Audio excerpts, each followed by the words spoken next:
Iran's President Ebrahim Raisi dies in helicopter crash.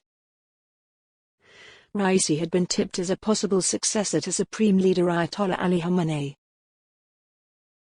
Iran's hardline President Ebrahim Raisi, once seen as a potential successor to 85-year-old Supreme Leader Ayatollah Ali Khamenei, died after his helicopter crashed into trees in a mountainous northwestern region of the Islamic Republic on Sunday.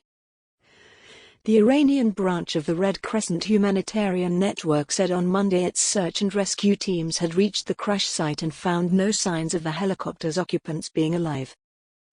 The discovery of the burned-out wreckage of Raisi's helicopter among blackened trees, with seemingly only the tail surviving the crash, followed hours of searches in the fog-bound mountain valleys of Dizmar forest near the border with Azerbaijan.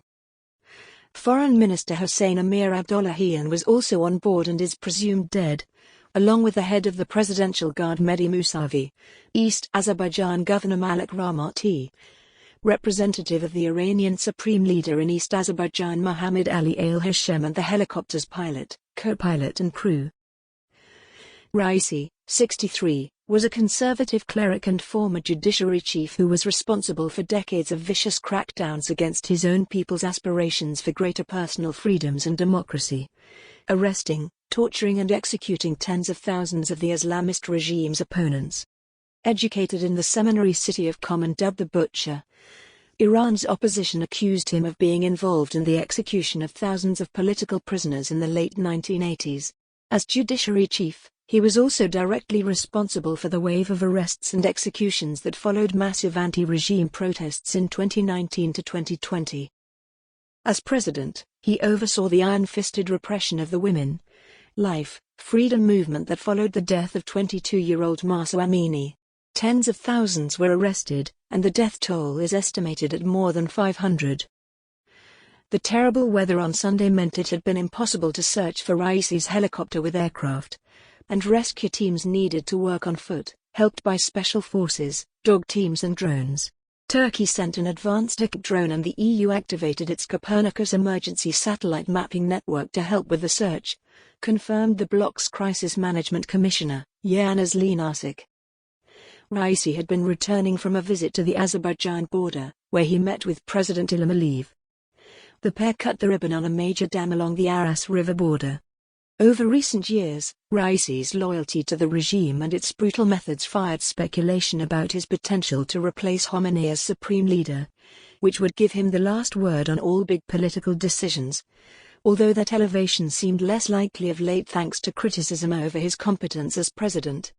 Indeed, even the circumstances around his presidential win in 2021 undermined his credibility as a potential leader.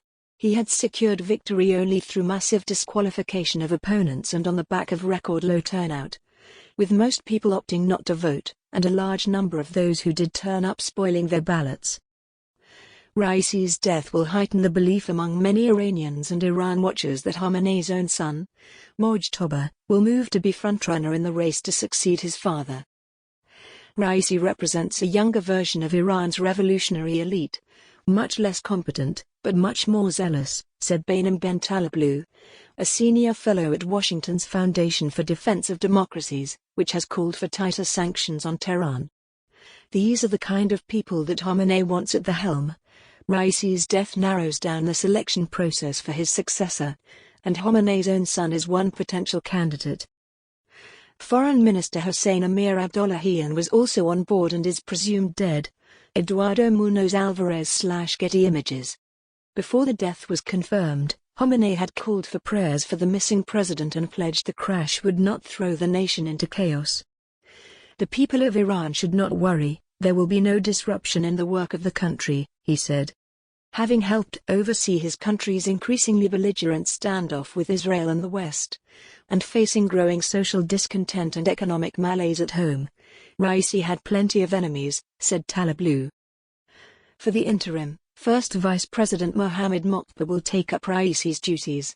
He is a former head of the Setad, a sprawling conglomerate fund that is widely seen as one of the key organs ensuring Khamenei's grip power.